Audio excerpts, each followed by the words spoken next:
Não começou, o quê? Tá. Ok.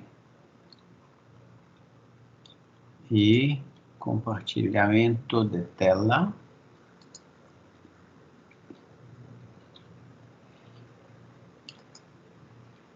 Ok, vocês todos estão vendo minha tela? E me ouvindo bem? Sim, professor. Sim? Sim. Ok, se tiver alguma dúvida, interrompa, tá? Para não deixar as dúvidas acumularem. Eu acho que já podemos começar. Já passou até 10 minutos.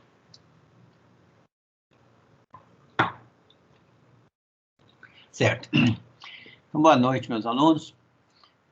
Hoje nós vamos fazer uma aula sobre um conceito fundamental da matemática, importantíssimo para todos nós, para muitas aplicações em várias áreas, certamente na área de vocês vão usar muito as coisas que a gente vai aprender aqui.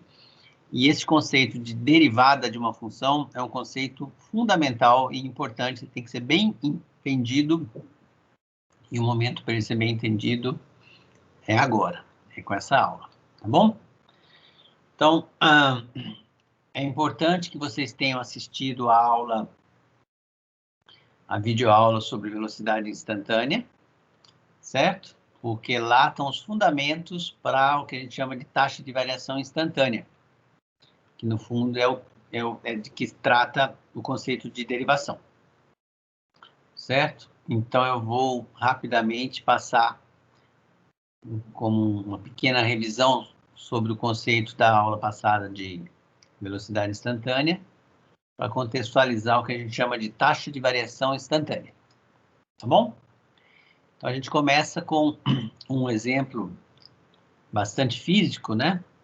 Que é dado pelo movimento uniformemente variado, a velocidade uniformemente variada, e a função S, que dá o deslocamento da posição de um corpo no instante t, em função da sua posição inicial, que a gente chama de S0, a sua velocidade inicial, que a gente chama de V0, e aqui para o movimento uniformemente variado, a aceleração do movimento, que a gente supõe que é constante. Então, essa regrinha aqui, essa fórmula a gente já conhece do ensino médio, né? E em cada instante t, ela me dá a posição de um determinado corpo se eu souber a posição inicial, velocidade inicial e aceleração desse corpo, tá? O exemplo que a gente viu na aula de velocidade instantânea era o seguinte: eu solto uma melancia do alto de um prédio de 125 metros. Então, a posição inicial do prédio, se eu supuser o chão como 0 e a altura, então, como deslocamento que vai ser percorrido, né? A posição inicial é na altura 125. A velocidade inicial é 0, porque a melancia ela é solta, sem velocidade nenhuma. E a aceleração que age sobre ela é a aceleração da gravidade, que eu estou arredondando aqui para 10 metros por segundo. O sinal de menos na frente é porque a gente está adotando um sentido de orientação que diz que positiva é para cima e negativa é para baixo. Certo? Nessas condições, então, a minha função S, em função do tempo, se transforma nessa que está aqui embaixo, 125 menos 5t ao quadrado.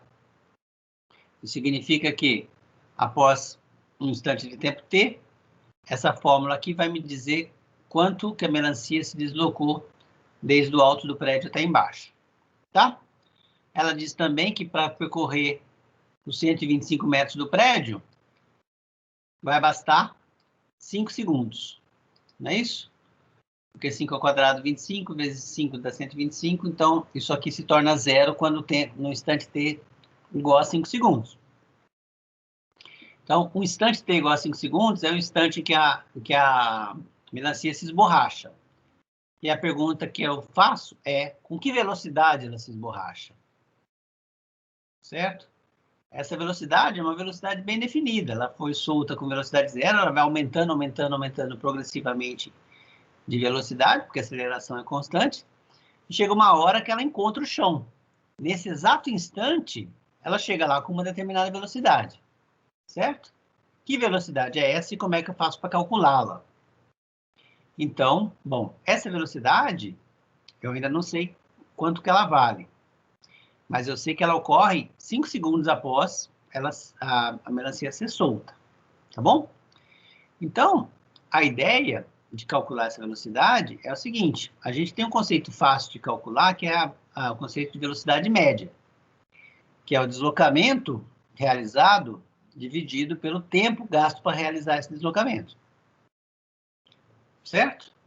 Que é dado por essa fórmula aqui. Então, se S me diz a posição da partícula no instante t, então S no instante final, quer dizer, a posição no instante final, menos S, menos a posição no instante inicial, me dá a distância percorrida, e o instante final menos o instante inicial me dá o tempo gasto para realizar tal movimento. Então, isso é o conceito de velocidade média, não é isso? Só que eu não quero a velocidade média, eu quero a velocidade instantânea, no instante t, no instante em que ela se esborracha. Quer dizer, a gente já viu que ela se esborracha no instante t igual a 5 segundos. Então, o TF aqui, o instante final, vai ser tomado como 5 segundos. E o que eu vou fazer? Eu vou calcular velocidades médias, vou calcular uma sequência de velocidades médias, variando o T0, quer dizer, eu vou tomar instantes iniciais cada vez mais próximos dos 5, e para essa sequência de instantes iniciais, eu vou calcular, para cada uma delas, a velocidade média, tendo o TF, o instante final, como sendo 5, o instante de esborrachamento. Certo?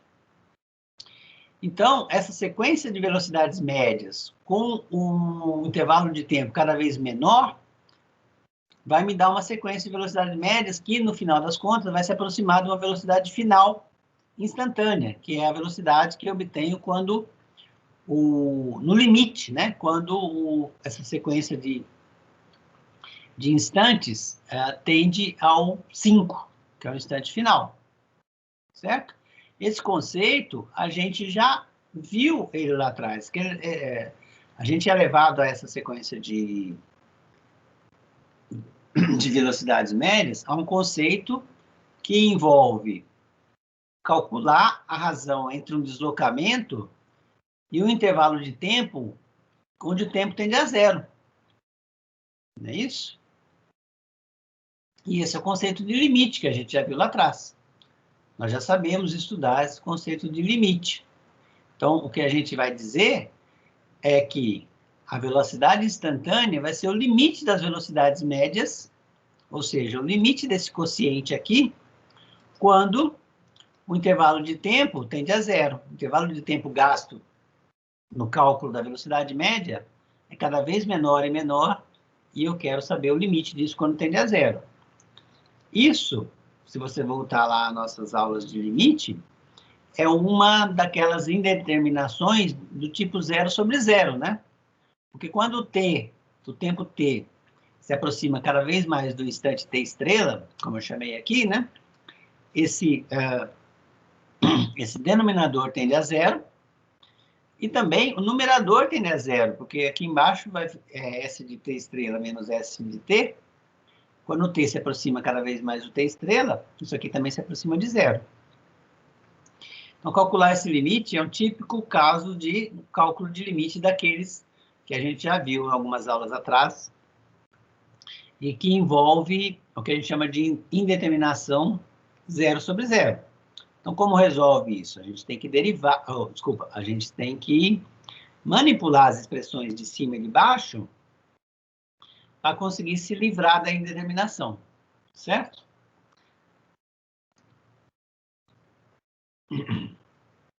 Bom, isso tudo que eu falei diz respeito à velocidade instantânea, né? E esse conceito de limite da velocidade média que nos leva à velocidade instantânea, que basicamente é uma revisãozinha rápida da aula passada, da aula de segunda-feira sobre velocidade instantânea.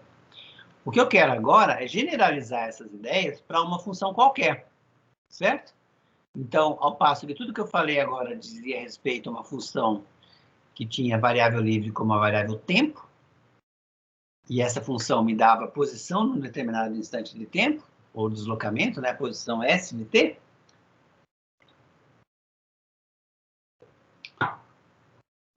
Agora eu vou repetir os movimentos que eu fiz, as construções que eu fiz para a função S de t, para uma função qualquer, tá?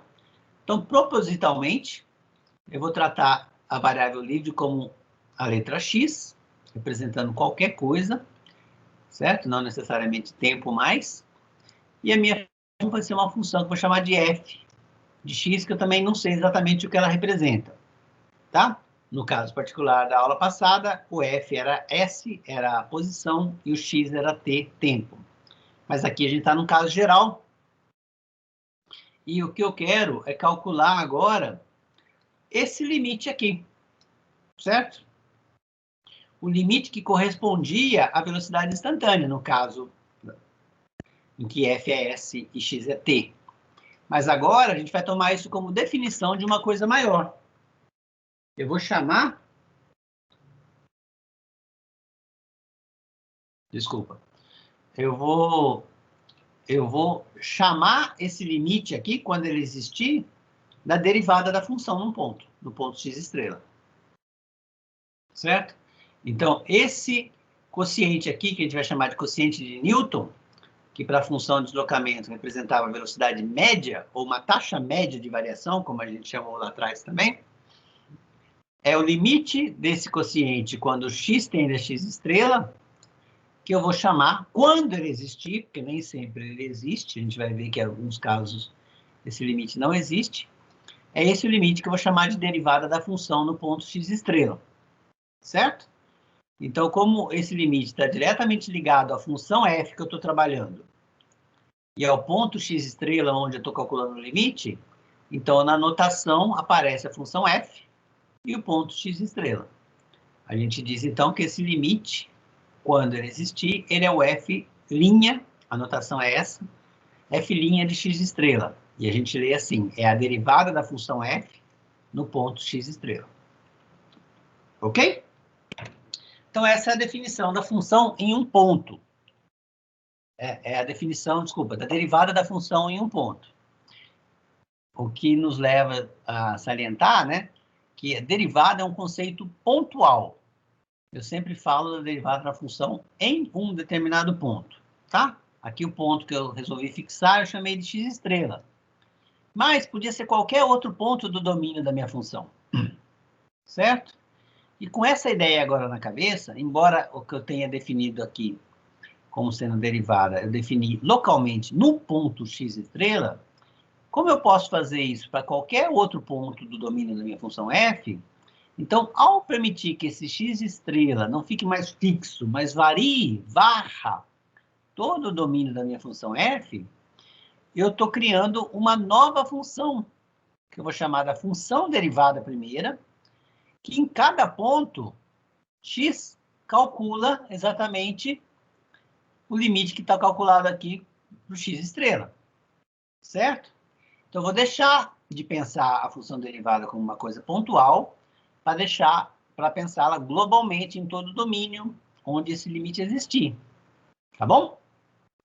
Então, eu posso fazer isso, desde que o limite exista, deixando o ponto x estrela agora percorrer todos os pontos do domínio da minha f, certo? Só que a gente está acostumado a escrever a variável livre sempre como uma variável x, né? Sem esse pontinho estrela aqui, né? Quando a gente coloca um x estrela, um x0, um x1, a gente está imbuindo uma noção de que a gente está fixando aquele ponto. E quando eu olho para uma função de uma determinada variável, eu quero que essa letra livre percorra todo o domínio da função. Então, a gente só usa uma letra pura, tipo x. Então, o que eu vou fazer agora é um truque para reescrever essa derivada aqui só em função da variável x, certo? Variável livre x. Observe que eu podia simplesmente, né, falar, mas você tem x estrela, você quer passar para x, é só apagar o asterisco de todos os lugares que ele aparece na fórmula. Seria exatamente isso, né? Só que, ao fazer isso, o meu x estrela viraria x, E na expressão do lado de cá, eu já tenho aparecendo a letra x pura, em várias opções aqui, certo? E isso ia gerar uma confusão, porque daí ia ficar tudo envolvendo x aqui, e a gente não ia saber mais que x que era qual, tá? Então, para evitar esse problema, eu vou usar um truquezinho, que eu vou chamar de h justamente a diferença x menos x estrela, certo? Alguns livros também chamam isso aqui de delta x, é a variação que ocorre na variável livre x.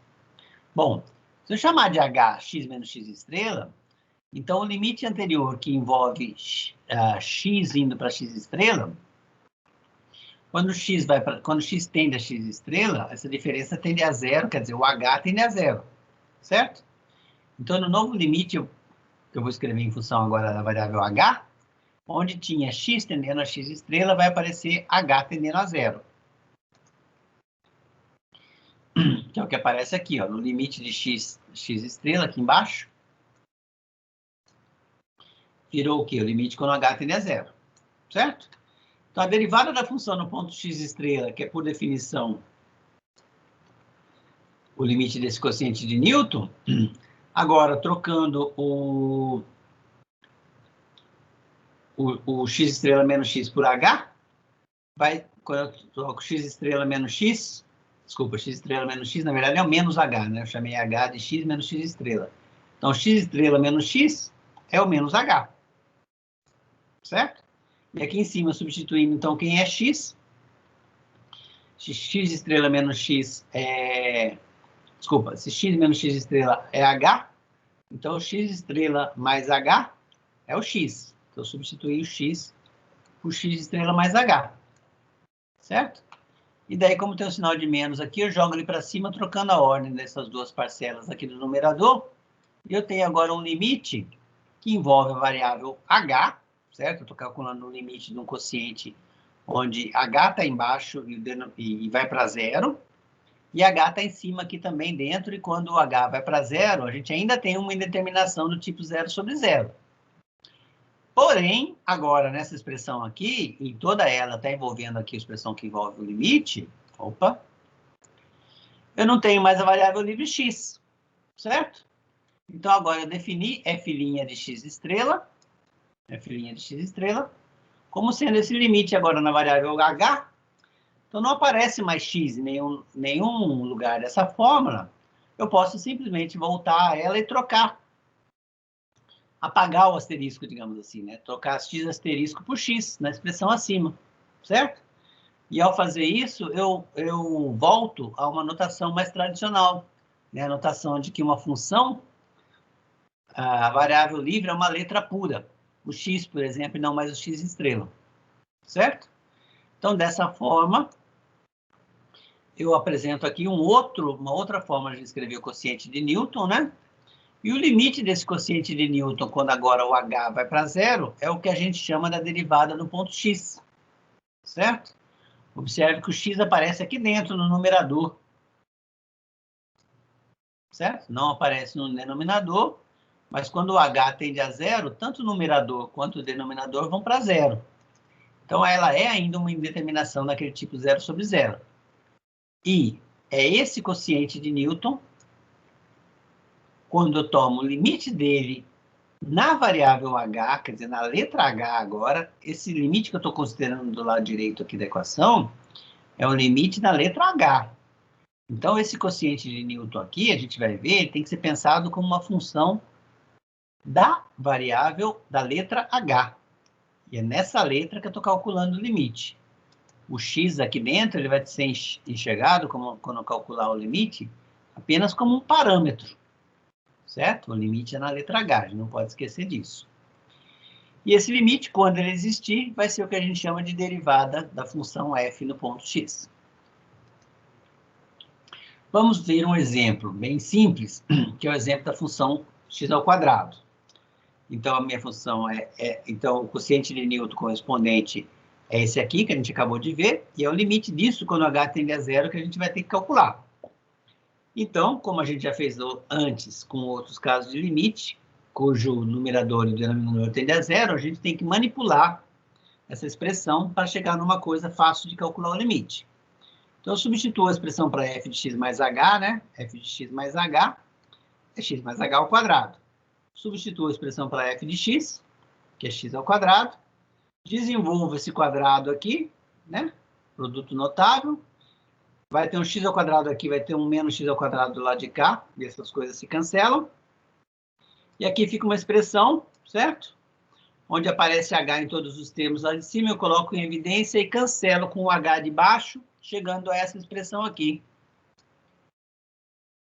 Só que para fazer esse cancelamento, quer dizer, essa última igualdade aqui, ela só se verifica quando o h é diferente de zero. Porque quando o h é igual a zero, o lado direito existe, mas o lado esquerdo não existe como número. Certo? Então, é aquele processo que a gente chamou de levantamento da indeterminação. Né? Agora, essa função aqui, 2x mais h, ela coincide com o coeficiente de Newton, cujo limite eu quero calcular, em todos os pontos, exceto no ponto h igual a zero. Mas isso, via teorema 2 lá de trás, me permite dizer que o limite desse lado direito aqui é igual ao limite do quociente de Newton, que eu quero calcular. Né, o teorema 2 lá de trás dizia que quando eu tenho duas funções que coincidem no intervalo perfurado exatamente no ponto onde eu quero calcular o limite, então essas duas funções têm o mesmo limite.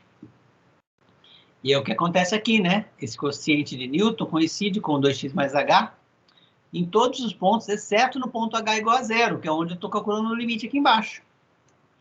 Certo? Então, eu invoco aqui o teorema 2, e o teorema 2 me permite dizer que esse limite do quociente de Newton é o limite do lado direito, que está aqui, 2x mais h. Esses limites são iguais. E aí, para essa última passagem aqui, vem do fato de que 2x mais h é um polinômio de grau 1 na variável h. E, portanto, ele é contínuo. E a gente viu que polinômio, né, funções contínuas, calcular o limite de funções contínuas é muito fácil, porque o limite coincide com o valor da função no ponto.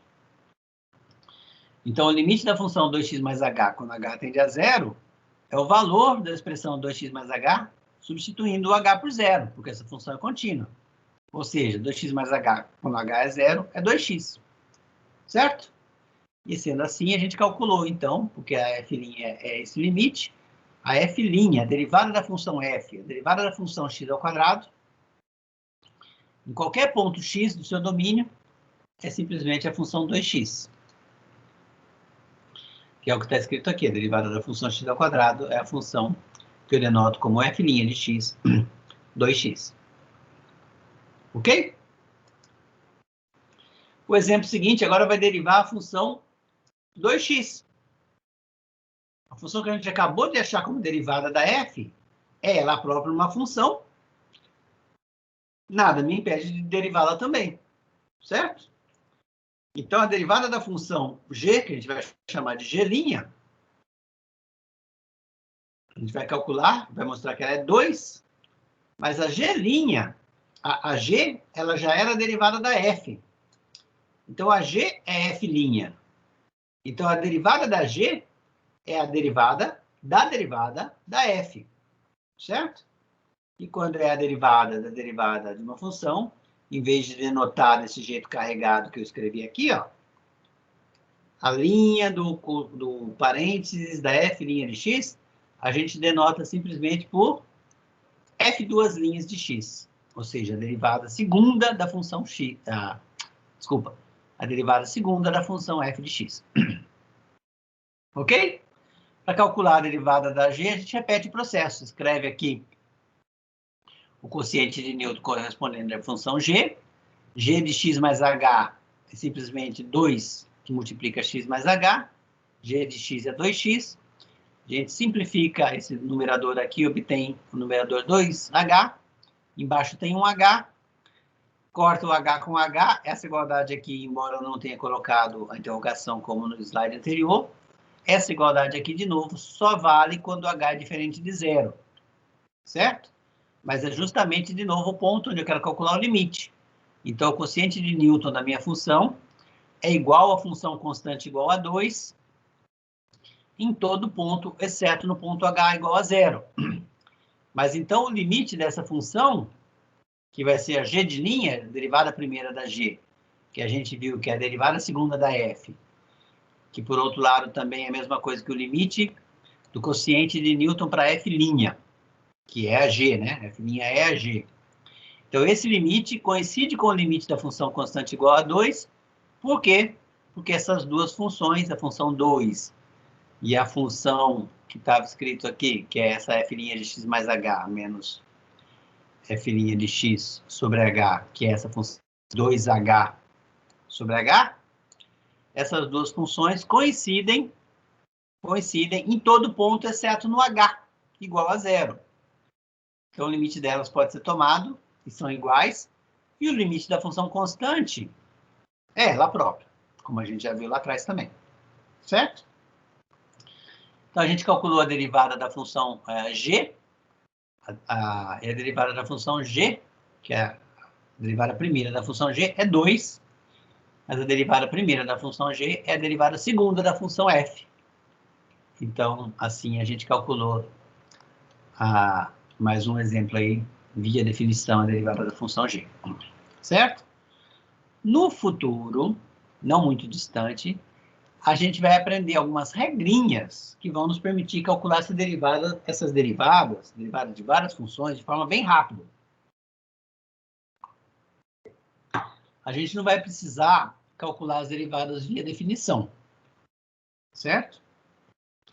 No entanto, neste momento aqui que a gente está aprendendo e interpretando o quociente de Newton de várias maneiras diferentes, como a gente vai ver daqui a pouco, é fundamental que vocês façam a demonstração de alguns casos simples usando a definição, certo?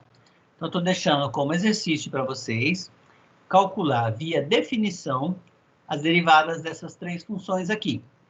K é constante nas duas primeiras funções, e na terceira função, tanto K como N e M são constantes, quaisquer, tá bom?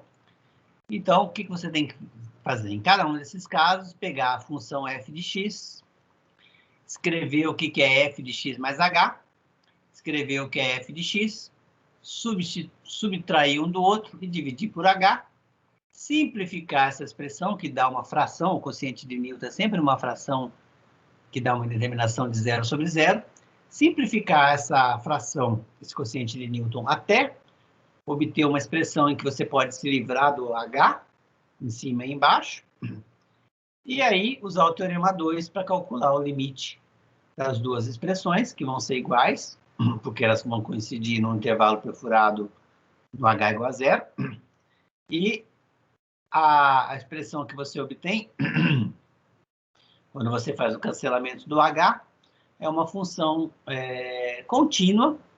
Então, calcular o limite dessa função contínua vai ser muito fácil, porque calcular o limite de função contínua é só substituir o valor da função no ponto, né?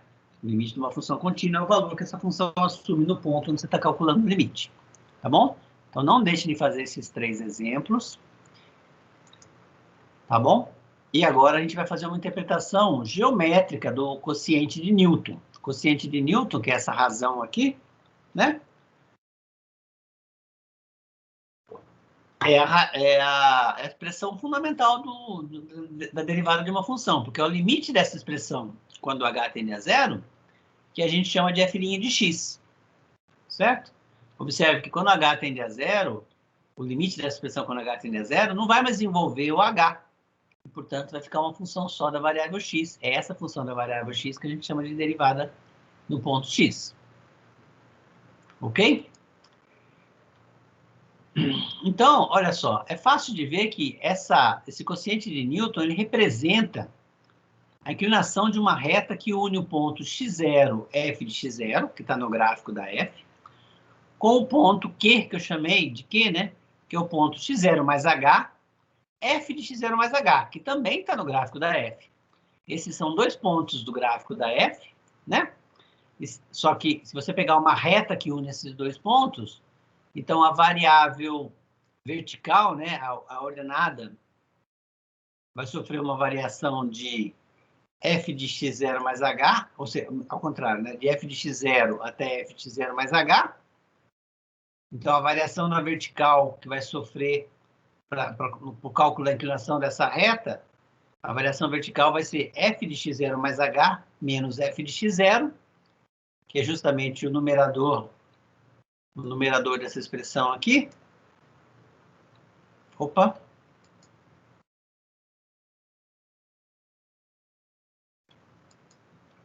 Isso, que é o numerador dessa expressão aqui, bastando tomar o x como x0, né? E a variação na horizontal, né? O x0 varia de x0 até x0 mais h. Então, esse aqui é o ponto x0 adicionado de h. E se eu dele subtraio o x0, a variação que ocorreu na horizontal é h, que é o que está, que é o que está aqui embaixo, certo? Então, esse quociente representa a variação que a minha função sofre na direção vertical, dividido pela variação que a minha função sofre no eixo horizontal, certo? E o quociente dessas duas coisas dá exatamente a inclinação da reta que une esses pontos. Como a gente vai ver aqui no exemplo, a função x ao quadrado, se eu pegar um ponto qualquer x0 aqui, certo? Para um h determinado,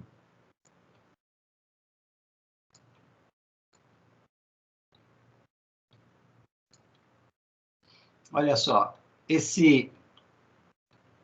essa variação entre essas retas pontilhadas aqui, se esse ponto azul tem coordenada x0 e o ponto azul aqui tem coordenada x0 mais h, essa distância aqui na horizontal, desse pontinho até aqui, quanto ela vale? x0 mais h menos x0, ou seja, ela vale h. E essa variação entre as linhas pontilhadas vale o valor desse ponto aqui, essa altura, que é f de x0 mais h, menos o valor dessa alturinha aqui, que é o f de x0. Então, a razão entre esses catetos aqui, dado por essa altura entre as linhas pontilhadas, e essa largura entre os pontos x0 e x0 mais h, dá o quê? Dá justamente a inclinação da reta vertical, ou da reta laranja, que é a reta secante ao gráfico da minha função f nos pontos marcados por azul aqui, tá? Se eu mexer no ponto em azul, sem mexer no h, eu estou mantendo essa diferença aqui, né? O h é o incremento, se esse ponto é o x0, esse ponto aqui é o x0 mais h, o h é o quanto eu andei daqui até aqui.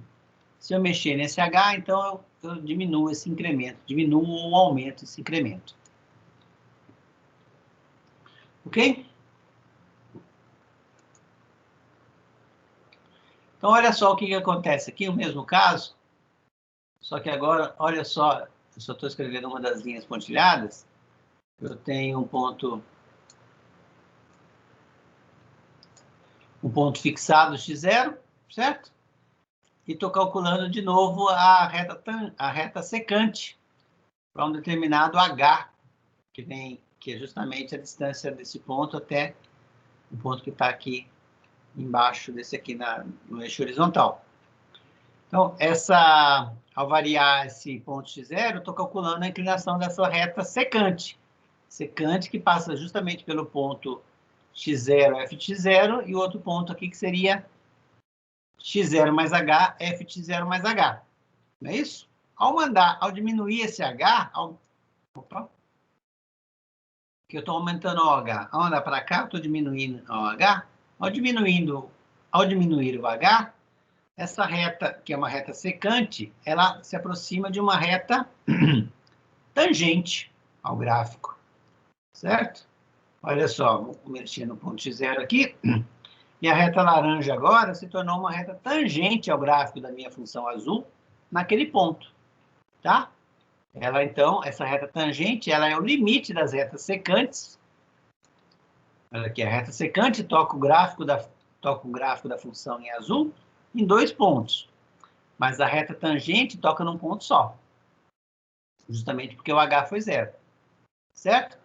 Agora, esse quociente aqui que dá a inclinação da reta secante, como a gente viu, é justamente o quociente de Newton, cujo limite, desculpa, cujo limite quando h vai para zero, é o que a gente chamou de derivada da função no ponto x0, certo? Então, ao calcular esse limite aqui, eu estou analiticamente calculando a derivada da função no ponto x0. E geometricamente, o que eu estou calculando? Eu estou calculando a inclinação da reta tangente ao gráfico da função em azul no ponto x0. Então, essa é a interpretação geométrica da derivada num ponto x0. A derivada de uma função no ponto x0 é... Quer ver, ó? Bom, eu vou escrever isso daqui a pouco. E vou repetir até virar um mantra para vocês gravarem na cabeça. A derivada de uma função no ponto x0 é geometricamente a inclinação da reta que tangencia esse ponto do gráfico. Tangencia a curva nesse ponto do gráfico da função. Certo? Então, aqui tem a definição formal do que é a derivada de uma função no ponto x0. Lembrando que o x0 tem que ser um ponto do domínio da função, porque eu tenho que falar do f de x0, então se o x0 não for um ponto do domínio, como é que eu vou calcular f de x0? E outra coisa que tem que acontecer é esse limite existir. O limite do quociente de Newton existir. Quando isso acontece, a gente define isso como a derivada da função no ponto x0. Certo? Que é um número real. Certo? O quociente de Newton é um número real, a gente acabou de ver que ele representa a inclinação da reta secante. E pegando h's cada vez menores, a gente se aproxima de um número real, quando o limite existir, a gente se aproxima de um número real, e esse número é que é a derivada da função no ponto x0, tá? E que, quando existir, esse número representa, geometricamente, a inclinação da reta tangente ao gráfico da função f de x no ponto P de abscissa x0 e ordenada f de x0. Ou seja, um ponto do gráfico que tem primeira coordenada x0. Ok? Um erro muito comum é confundir isso que eu acabei de dizer com a reta tangente. Tá? Dizer que a derivada da função num ponto é a reta tangente ao gráfico. Não, a derivada não é reta. Reta é um conjunto de pontos do plano. A derivada é um número real.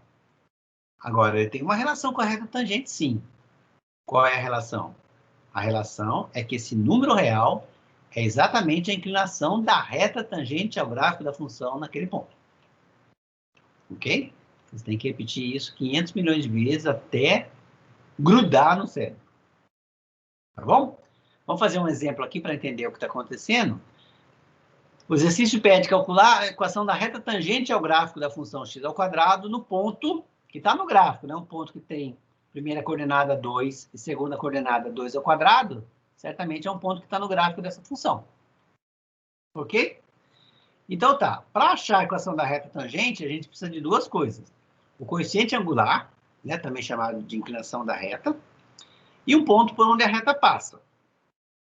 Bom, um ponto por onde a reta passa, a gente já tem aqui, ela passa pelo ponto 2, 4. Eu quero a reta tangente ao gráfico nesse ponto, então ela tem que passar por esse ponto. Então só falta calcular o coeficiente angular. Mas pelo que a gente viu dos slides anterior, o coeficiente angular, ou a inclinação da reta, né, é dado pela derivada no ponto, certo? Então, chamando de m o coeficiente angular, m é a derivada da função f no ponto x0. Mas qual é o ponto x0? É o ponto que corresponde à primeira coordenada aqui do ponto do gráfico, certo? No nosso caso, x0 é 2. E a gente já viu que a derivada da função x ao quadrado é 2x. Então, a derivada da função x ao quadrado no ponto x0 é 2 vezes x0. Ou seja, mas o x0 é 2. Então, 2 vezes x0 é 4. Certo? Então, pronto. Agora eu já sei calcular a equação da reta tangente.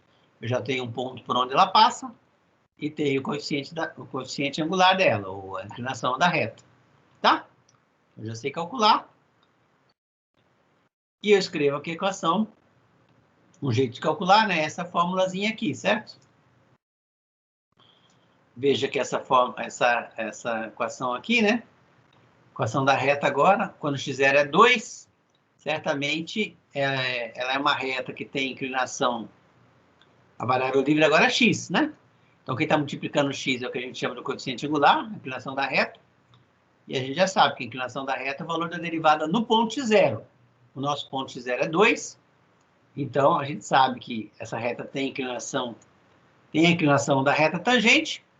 E substituindo x por x0 aqui, ó, sabe que essa reta passa pelo ponto... Bom, quando x é x0, o y é f de x0. Então, ela passa pelo ponto certo e tem a inclinação certa. Então, essa é a equação da reta tangente ao gráfico da função f no ponto x0. Tá? Substituindo o valor de x0 aqui, que é 2, e o valor de f' de x0, que é 2x0, que é 4, né? Porque x0 é 2. E substituindo o valor do f de x0, que é 2 ao quadrado, que também é 4, a gente tem essa expressão toda que simplificada me dá 4x menos 4. Certo? E aqui eu plotei o gráfico tanto da função x ao quadrado quanto da função tangente. Ou a função x ao quadrado quanto a função linear, cujo gráfico é a reta tangente, a minha função x2. Tá vendo que aqui no 2, ó, ela tangencia o gráfico da minha função, né? Se você pudesse dar... Na verdade, eu posso, né? Pode dar um zoom aqui nesse gráfico. Vai ficando cada vez mais claro que essa reta aqui só toca o gráfico da minha função azul num único ponto. Certo? Num único ponto. Embora, quando a gente diminua, a gente acaba achando que... Eita. Agora não consigo diminuir.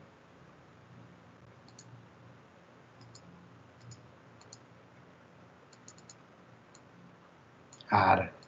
Bom. Quando a gente diminui o gráfico, deixa eu ver se puxando por cima que eu consigo. Tá. Aí.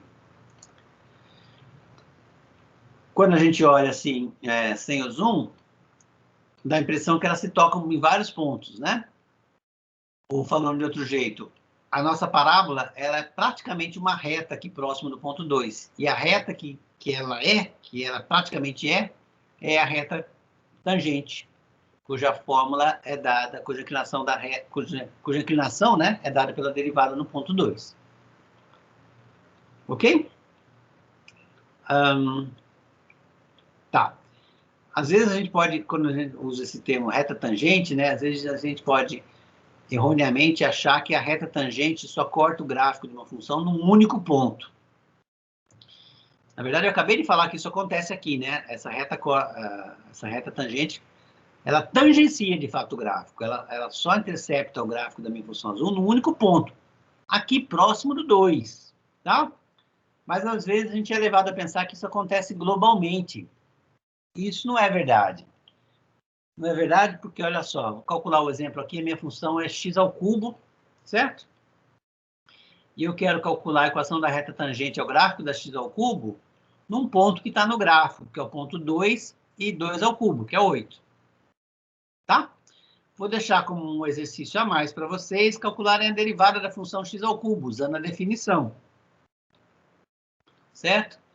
É simples, tem que escrever o coeficiente de Newton para essa expressão, x ao cubo, simplificar numerador e denominador, chegando a uma função, a uma nova função contínua, aqui, conhecida com o coeficiente de Newton para essa função aqui, no intervalo perfurado no h igual a 0, e aí usar o teorema 2 lá de trás para calcular esse limite, e mostrar que esse limite, que me dá a derivada, é 3x ao quadrado.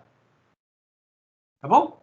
Então, se eu tenho a derivada, a função derivada, em cada ponto que eu calcular x, ela me dá a inclinação da reta tangente. Então, no ponto 2, que é o que eu quero, x0 igual a 2 aqui, 3 vezes 2 ao quadrado dá 12. Eu já sei que a inclinação da reta tangente é 12. Aqui.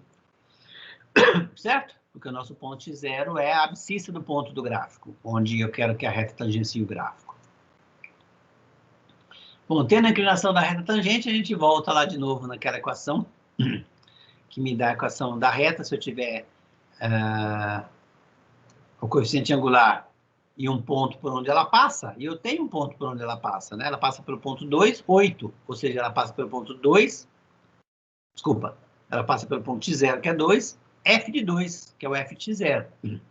Então, essa fórmulazinha aqui me permite calcular a equação da reta tangente ao gráfico da função x ao cubo, no ponto 2, 8.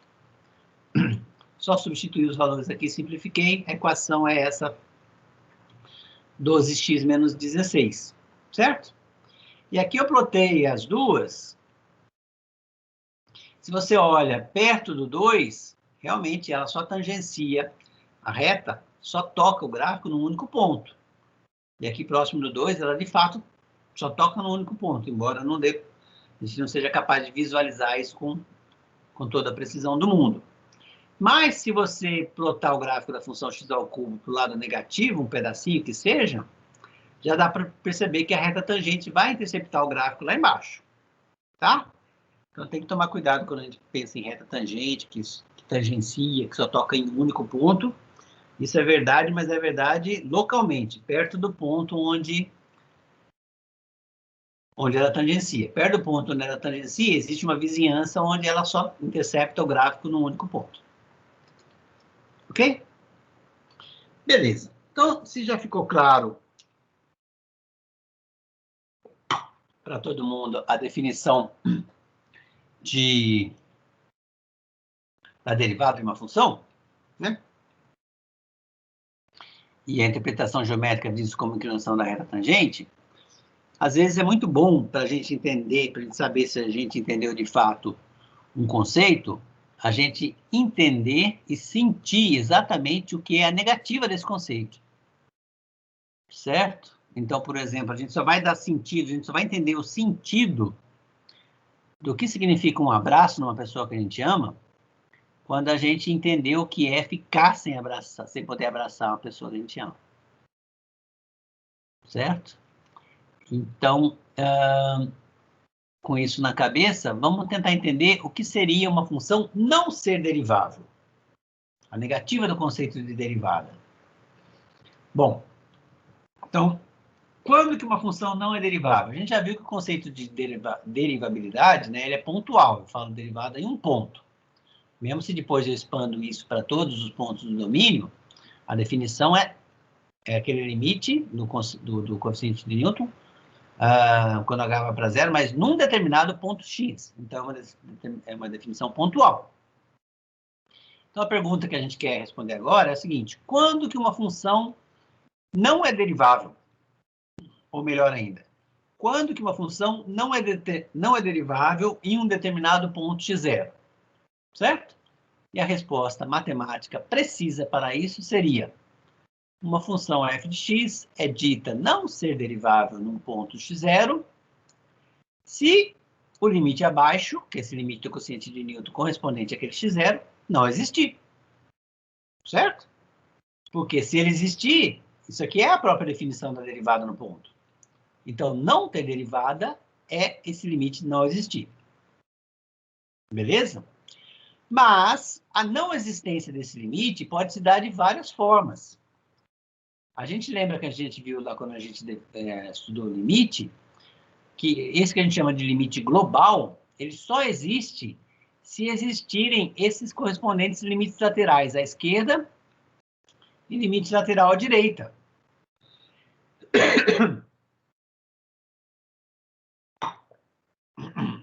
Certo? E mais, esses limites laterais têm que existir e coincidirem. Tá? Olha aqui, o limite quando o H tende a H0 menos, esse sinalzinho aqui significa que o H se aproxima do zero pela esquerda. E o zero mais, né? Que ele se aproxima pela direita. São chamados limites laterais, à direita e à esquerda. Limites laterais de quem? Do correspondente quociente de Newton para a minha função. E para o ponto zero. Certo? Então, a não existência desse limite pode ocorrer de várias formas. Pode acontecer de um limite lateral à esquerda existir, mas à direita não. É um caso. Pode acontecer do limite à direita existir, mas à esquerda não. É o segundo caso. Pode acontecer de nenhum daqueles limites laterais existirem. É o terceiro caso. Certo? Esses três casos eu vou deixar como exemplo para vocês brincarem um pouco com ele e pensar quando pode acontecer uma coisa ou outra. E eu vou abordar aqui o quarto caso, que é o seguinte: os dois limites laterais existem, mas são distintos, não coincidem. Quando isso acontece, o limite global não existe. Certo? Agora, o que isso significaria geometricamente, né? Se os limites laterais do quociente de Newton existem, a gente já viu que o limite do quociente de Newton global, né? Ele representa a inclinação da reta tangente global. Se o limite lateral do quociente de Newton pela esquerda existe, ele, com o mesmo argumento que a gente fez antes, representa a inclinação da reta tangente à esquerda do ponto. E o limite lateral do quociente de Newton à direita, se ele existe, ele representa a inclinação da reta tangente à direita do ponto. Então, se ambos existem e são diferentes, isso significa que meu gráfico, naquele ponto em questão, tem retas tangentes distintas quando eu aproximo dele pela direita ou pela esquerda. Certo? Isso nos leva a um conceito, né, que a gente vai ver agora que fica geometricamente evidente o motivo desses nomes. Quando a função não é derivável no ponto, a gente diz que ela não é suave, ou que ela tem um bico. Isso vai ficar claro no exemplo agora que eu vou apresentar, que tem essa família de funções aqui. Eu escrevi uma família de funções indexadas por um parâmetro m, e ela é o seguinte: antes do 2, aqui entre 0 e 2, ela vale x ao quadrado, que é a parábola. E depois do 2, ela tem a cara de uma reta. Certo? Cara de uma reta de inclinação m. De inclinação m. Variando m, eu tenho uma família de retas. Certo? Vamos ver o gráfico dessa minha função h. Olha só, aqui eu tenho... Vamos colocar o m pequeno primeiro. Até o 2 eu tenho uma parábola, e do 2 para frente eu tenho uma reta. E aqui, dependendo do valor do m, eu vou ter um bico. Olha só o que acontece quando eu vario o m. Quando eu vario o m, lembrar que o m me dá a inclinação dessa reta. Da reta que é parte do meu gráfico depois do 2. Certo?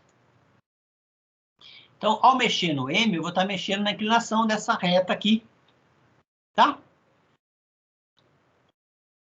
Olha só o que acontece. Está mudando a inclinação? Parece que eu estou mexendo também na parábola, né? Tem uma ilusão aqui que nos faz perceber uma mudança na parábola, como se ela estivesse mudando com cavidade, coisa e tal. Mas se você observar aqui no eixo vertical, a escala está sendo mudada também. Então, isso é só uma artimanha desse software que eu estou usando aqui, matemática, para deixar o gráfico bonitinho da gente interpretar e não ficar ruim de escala, tá? Então, na verdade, a minha parábola não mexe, ela é sempre a mesma, ela está parada. Principalmente porque se você olhar aqui, né, a parte antes do 2, ela não depende do m, certo? E aqui o que eu estou fazendo é só alterando os valores de m. Mas olha só, então, dito isso, o que está acontecendo? A minha reta m está ficando cada vez mais inclinada conforme eu aumento o m, e o bico vai diminuindo. Chega uma hora, mais ou menos por aqui, em que ela não tem bico. Ela é suave, a passagem de um lado para o outro é suave. Depois o bico volta a aparecer para o lado de lá. Certo? Então, olha só. O que eu quero que vocês façam? Eu quero que vocês encontrem o valor desse m. O m, que eu escolhi aqui, que cola essas duas funções no 2. Tem um pedaço que é depois do 2, tem um pedaço que é antes do 2. No 2, exatamente, tem um m que cola essa função de forma suave. Como que eu acho esse m? Bom, vamos voltar aqui um pouquinho, né? É fácil de ver que para outros pontos de m, igual esse aqui, tá? se você olhar para a reta tangente pela direita, a reta tangente, bom, o gráfico da nossa função do lado maior que 2, né, já é uma reta. Então, a reta tangente coincide com esse próprio gráfico, certo? Já se eu olhar para a reta tangente aqui pela esquerda, para valores menores do que 2, a reta tangente vai ser uma coisa que subir aqui, ó, passar para cá, né? Então, essas retas tangentes não coincidem. E, principalmente, não tem inclinação igual. Certo? Então, achar o exercício que eu estou deixando para vocês, achar esse M, é achar o M que deixa ambas as retas tangentes pela direita e pela esquerda com a mesma inclinação. Tá? Isso não é difícil de fazer. O que você tem que fazer? Você tem que calcular o do quociente de Newton quando o H tende a zero pela esquerda, certo? E quando o H tende a zero pela esquerda, você está nessa parte da função. A sua função é dada pela x ao quadrado. Então, você vai usar essa expressão para calcular o limite do quociente de Newton quando h tende a zero pela esquerda, porque h é negativo, certo? Significa que eu estou à esquerda do ponto 2 na hora de calcular o f de x mais h, que f de x mais h com h negativo, no ponto 2, né, f de 2 mais h com h negativo é um número menor do que 2. Por isso eu uso essa fórmula.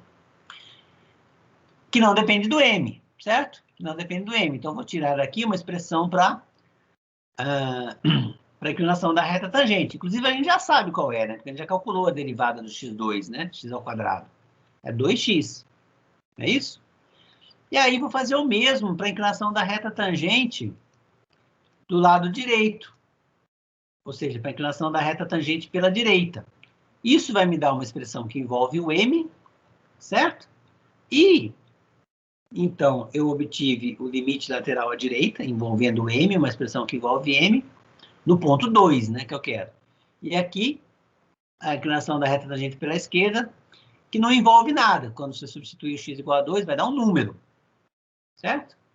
E aí você vai igualar essas duas expressões e vai tirar, vai encontrar o m que realiza a igualdade. Ou seja, o m que faz o limite lateral do quociente de Newton pela esquerda ser igual ao limite lateral do quociente de Newton pela direita, no ponto, em que ponto? Né? No ponto x0 igual a 2. Tá? Feito isso, você vai ter achado justamente esse m que cola essas funções de forma suave. Ok? Beleza. Aqui tem uma outra função parecida com a anterior, só que agora eu tirei o 4 e coloquei um k. Então, eu tenho o que eu chamo de uma família há dois parâmetros. Tem o parâmetro m e o parâmetro k. O parâmetro m me dá a inclinação e o parâmetro k me dá um ponto por onde a reta passa, né? O número k é justamente o ponto por onde essa reta passa quando x é igual a 2. Certo? Então, se eu variar o valor de k, por exemplo, eu vejo que a minha função, ela não é contínua, né? Exceto para um específico valor de k que faz a cola, tá? Então, um exercício parecido com o anterior, só que agora mais fácil, é que vocês encontrem o valor de k que torna essa função contínua. Ok? De novo, agora, para a função ser contínua, o limite dela, o limite da função pela direita e pela esquerda, os limites laterais pela esquerda e pela direita no 2, tem que existirem e serem iguais. Certo? Então, você vai, de novo, calcular o limite dessa função pela esquerda, no x igual a 2, que não depende de k nem de m. Vai calcular o limite dessa expressão aqui, quando x tende a 2 pela direita, que você vai ver que não depende de m também, mas depende de k. E aí você vai igualar as duas expressões, obtendo assim um valor para o k, que é esse valor que está aqui, que torna essa função contínua. Qualquer outro valor de k que deixa a função descontínua, mas tem um que deixa a função contínua. Certo? E feito isso para o valor de k que você vai achar, aí, bom, agora elas são contínuas. Será que elas são deriváveis? Bom, existe um m, como a gente viu no caso anterior, existe um m para o qual ela é contínua. E aí achar esse m é o exercício anterior que você já fez. Tá bom? Observe também que se ela não é contínua, né? Se ela não é contínua, ela não tem como ser derivável, né? Porque as retas tangentes da direita e à esquerda não vão ter mesma inclinação. E para ser derivável, a inclinação da reta tangente tem que ser igual à direita e à esquerda, tá? Então, uma condição necessária para ela ser derivável é que ela seja contínua. Mas mesmo sendo contínua, isso ainda não é suficiente. Se fizer bico, as derivadas laterais existem, mas não coincidem. Então, ainda precisa mexer no M para tornar ela suave, tá? Isso nos leva a um resultado muito importante, que a gente vai só enunciar aqui, não vai demonstrar, mas que diz o seguinte, se uma função é derivável num ponto, ela é contínua nesse ponto. Isso é um resultado importante. Mas não é verdade a recíproca. Qual seria a recíproca? A recíproca seria dizer que se uma função é contínua num ponto, então ela é derivável nesse ponto. Isso é mentira, é falso, como a gente viu agora aqui, né? Basta mexer no M aqui à vontade, eu tenho funções para o determinado K que torna a função contínua, essa função H contínua. Para esse determinado K, dependendo do M, você tem bico, ou seja, você tem inclinações de retas tangentes diferentes por cada lado que você se aproxima. Então, elas são contínuas, essas funções para cada K aqui, desculpa, para esse K fixo e para cada M que você pegar, são todas contínuas, mas não para todas ela é derivável. Existe um único M para o qual ela é derivável. Certo? Então, derivabilidade implica em continuidade, mas a volta não vale. E um outro exemplo para mostrar que a volta não vale é a função que vocês conhecem bem, a função módulo, valor absoluto, certo? Que no zero, ela é contínua em todos os pontos. Só que no zero, ela é contínua, mas não é derivável, porque faz esse bicão aqui, né? Um grande bico aqui. Certo? Então, essa função, ela é contínua, mas não é derivável. Agora, não existe uma função que seja derivável, mas não seja contínua. Derivável implica em continuidade. Tá bom? Vocês podem fazer o mesmo exercício aqui para mostrar que essa função é contínua, calcula o limite dela por ambos os lados, mostra que no zero, né? Fora do zero, essa função é bonitinha. Fora do zero, ela é contínua em todo ponto e derivável em todo ponto. O zero é que é o problema. Vocês podem fazer de novo o exercício mostrando que no zero essa função ela é contínua, calcula o limite dessa função pelos dois lados. Quando calcular por um lado tem que usar uma lei de formação, quando calcular por outro lado tem que usar outra lei de formação. Aí vocês vão ver que o limite dela no zero dá igual. Então ela é contínua. E daí calcular o limite do quociente de Newton correspondente a essa função no zero, para um lado e para o outro. E aí você vai ver que esses limites laterais do quociente de Newton, que me dão as inclinações das retas tangentes laterais, né? Esses limites existem, mas não são iguais. Então, a função não é derivável naquele ponto. Ok? Na próxima, então a gente viu hoje muito de conceito, foi uma aula muito conceitual, uma aula importante que a gente entenda direitinho. A gente vai ver que na prática a nossa vida vai ficar um pouco mais fácil, porque tem inclusive atrelada a aula de hoje, 2 videoaulas do professor Renan, onde ele ensina regras de derivação. Regras de derivação da soma, regra de derivação de polinômio, a regra que ele chama de regra do tombo e coisa e tal, e a regra do produto de quociente. E a gente depois ainda vai aprender a regra da cadeia. Então, essas regrinhas de derivação vão aliviar um pouco o trabalho para a gente, de forma que a gente não precise toda vez calcular a derivada de uma função. A gente vai ter uma tabela de derivadas já para usar nas ferramentas, tá bom? Mas é aquela história, como eu falei, isso vai ser daqui a pouco. Para a aula de hoje, os exercícios de hoje, eu gostaria muito que vocês fizessem os exercícios que eu deixei, usando a definição de derivada, porque isso vai consolidar, vai maturar e vai solidificar esses conceitos na cabeça de vocês e a interpretação geométrica desses conceitos também, certo?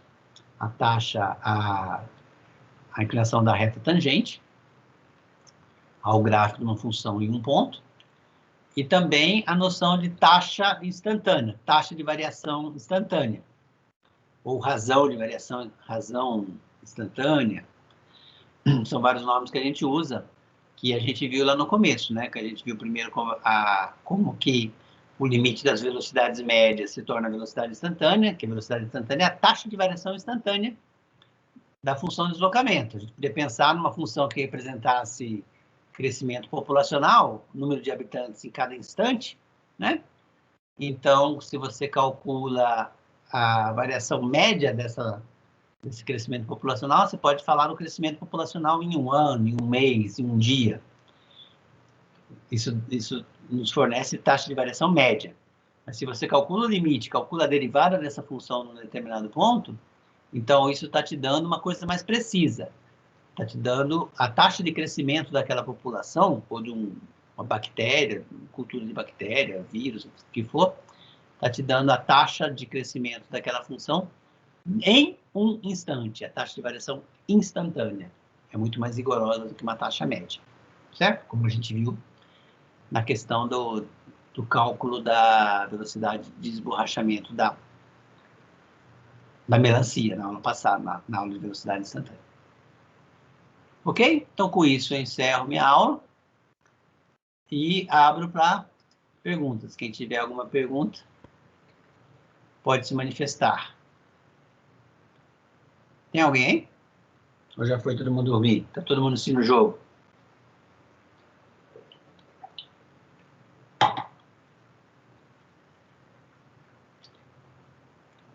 Cri, cri, cri.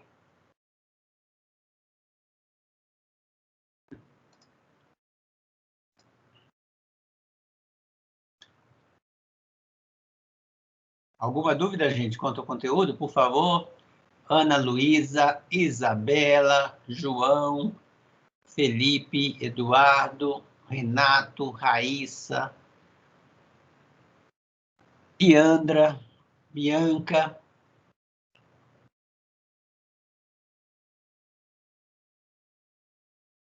Não? Eu vou parar a gravação agora, tá bom? Essa aula vai ser postada lá, com gravação e tudo.